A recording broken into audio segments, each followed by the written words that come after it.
लीना जी,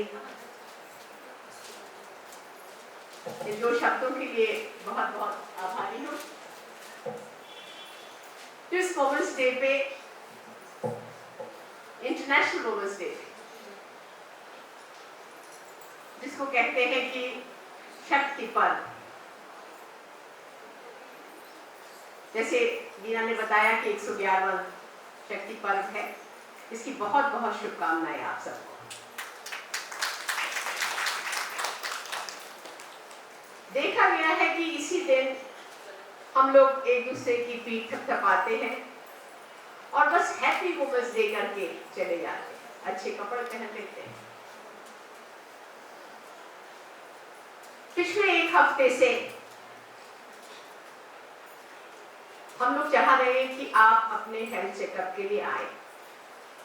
अभी लीना जी ने कहा सबसे बढ़िया धन है आपकी हेल्थ, दूसरा धन है कि आपकी जेब में कुछ पैसा होना चाहिए, तीसरी चीज है कि आपका चरित्र अच्छा होना चाहिए नारी का, और आपके पास आज्ञाकारी सुपुत्र होता है। तो हम पहले ही चीज की बात करेंगे। जब 2022 आया तो कोरोना के समय पे जितने लोग बच गए, बड़ा शुक्रगुजार किया और कहा कि अब हम लोग सब हेल्थ की तरफ जरूर ध्यान देंगे। तो डॉक्टर रश्मि ने, डॉक्टर दीपिका ने एक लोगो बनाया और कहा कि हम इसको रोज डालेंगे। तो मैंने देखा जैसे कि वाव इंडिया के मेंबर से तो इसको भी रिएक्शन नहीं, किसी ने मेहनत करी है तो कोई रिमार्क नहीं, कुछ नहीं। हम लोग हर साल कोई 100-150 लोग देखते हैं ड्यूरिंग दिस टाइम जब ये वीक होता है, पर इस बार मैंने टोटल 11 पेशेंट देखे जो खाली चेकअप के लिए आए। बहुत एफर्ट करके जो टेस्ट 12,000 रुपए के होते वो हम लोगों ने कम करके 2,000 कराए, जो 3,500 रुपए के होते वो हमने 999 के कराए। तो कोई एंथुजियाज्म नहीं है। Health is not the priority. और जो हम सशक्तिकरण की बात करते हैं, सबसे पहले हेल्दी होना बहुत जरूरी है। हेल्थ के ही आपको सबसे बढ़िया 1 नंबर मिलता है। आप शिक्षित हैं तो 1 के साथ वो 0 लग जाएगा, 10 हो जाएंगे। और आपको अच्छा जॉब मिल गया तो 1 और 0 लग जाएगा, तो आपको 100 नंबर हो जाएगा। और आप लीडर बन गए तो 1 और 0 लगा देंगे, 1,000 नंबर मिल जाएंगे। पर अगर हेल्दी नहीं है तो अगर 1 नंबर हटा दिया तो सब 0 है। तो मेरी आपसे करबद्ध प्रार्थना है कि आप अपनी हेल्थ के ऊपर ध्यान दीजिए।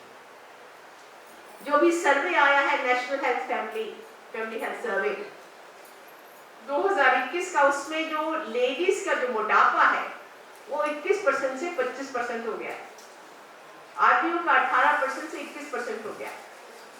और मैं 100% श्योर हूं। लोग मुझे कहते मैडम आप पतले हुए, नहीं, मेरा अभी भी BMI 1-2 ज्यादा ही है। पर हाँ, वाव इंडिया के मेंबर जितने मैं देखती हूँ 60% मोटे हैं। हंसने की बिल्कुल बात नहीं है। मोटापा बहुत सीरियस बीमारी है। 1/3 मोटे लोग को हार्ट अटैक होता है और वो अस्पताल तक नहीं पहुंच पाते, और 1/3 को कैंसर बढ़ जाते, और आपको ब्रेन में स्ट्रोक हो जाएगा तो 1/3 डेथ तो इसी से हो जाती है। और उस 1/3 में आपके कोरोना हो गया और तरह की बीमारी, बहुत तरह के इन्फेक्शन हो गए। तो सबसे पहले आपको अपनी हेल्थ को इम्प्रूव करना बहुत जरूरी है। अब वेज एंड मीन्स साइंटिफिक चीजें आ गई है जिससे कि आप इसको ध्यान कर सकते हैं। तो मैं तो यही कह सकती हूँ अपने करबद्ध कमलों को जोड़कर कि प्लीज अपनी हेल्थ का ध्यान रखें। सभी को अपना चेकअप एक बार कराना चाहिए। पर अगर 40 साल की उम्र आपकी हो गई तो ये चेकअप साल में 2 बार होने जरूरी है।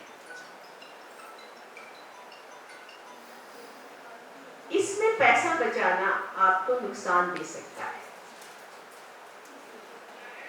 फिर एक बात करेंगे कि नारी को क्या क्या चीज चाहिए। अगर इससे सशक्तिकरण की बात करते हैं तो हेल्दी होना, उसका पढ़ा लिखा होना, उसका अपने पैरों पे खड़ा होना बहुत इंपॉर्टेंट है। तो जितनी भी महिलाएं मैं देख रही हूँ, अगर हम एक गरीब लड़की का ध्यान रख लें और उसको पैरों पे खड़े करा दे तो बहुत कुछ अच्छा रहेगा। तो एक और भी चीज जो हमें देखनी है कि अभी समाज में बहुत ज्यादा एक्सप्लॉयटेशन है। मैं इस मंच से बोलना चाहती हूँ, शायद आपको अच्छा नहीं लगेगा कि मैं इस मंच पे क्या बोलने जा रही हूँ। हमारी लड़कियां अगर कॉलेज पहुंच जाती हैं तो आपको मान के चलिए वो अपने को स्वतंत्र महसूस करती है, होना भी चाहिए। पर स्वतंत्रता में कुछ और सी भी चीज है जो मेरे जैसे लोगों को खटकती है।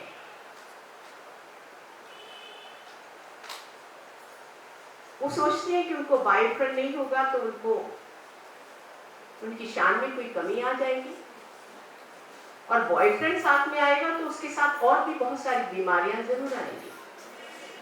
मैं किस पर संकेत दे रही हूँ ये आपको क्लियर हो जाना चाहिए।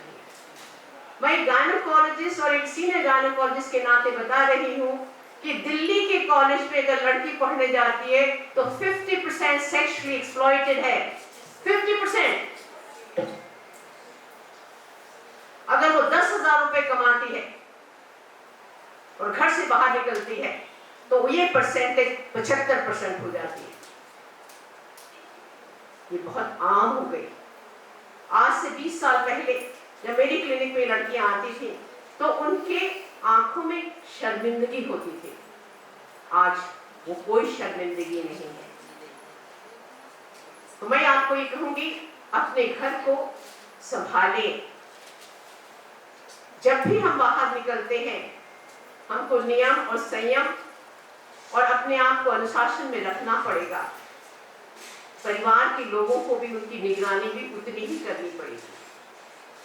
जब हम सशक्तिकरण की बात कहते हैं, मैं बहुत सशक्तिकरण के पीछे हूँ कि नारी पावर बहुत इंपॉर्टेंट है।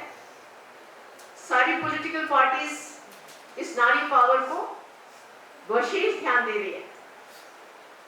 शीला दीक्षित कहती थी कि मैं जीती सारी लेडीज की वजह से।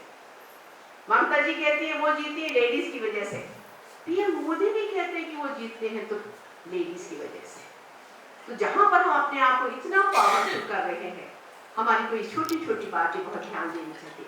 मैं एक डॉक्टर हूँ और एक डॉक्टर के नाते कह सकती हूँ स्वस्थ होना बहुत जरूरी है। जब मैं स्वस्थ की बात कहती हूँ तो फिजिकली तो स्वस्थ होंगे आप इमोशनली भी स्वस्थ हो, आप मानसिक रूप से इतना स्वस्थ हो कि जिसको भी आप जिसका साथ उनके साथ रहे उनमें एक एनर्जी सी आ जाए, उनको अच्छा लगे कि आपका साथ अगली बार मिले तो उनको अच्छा लगेगा। तो इन सब चीजों में जो ये आपने अलंकार जोड़ने हैं उन सब अलंकारों को जोड़ना है। और एक नेतृत्व का जो ये चीज है, सभी लोग वाव इंडिया के मेंबर्स है। मैं कहती हूँ हर बार वाव इंडिया के मेंबर्स मैडम मुझसे बात करती थी कि क्या किया जाए। मैं कहती हूँ वाव इंडिया मेंबर्स में 50% नंबर तभी मिल जाने चाहिए अगर वो स्वस्थ हैं, और 10% उनका और काम है कि 10 लोगों को और मोटिवेट करें हेल्थ के लिए। पर इसमें मेरे जैसे लोग कहेंगे कि वाव इंडिया के मेंबर्स ज्यादातर फेल हो गए। इन्हीं शब्दों के साथ सब आत्मचिंतन की जरूरत है कि आप करें और देखें कि हम लोग किधर जा रहे हैं।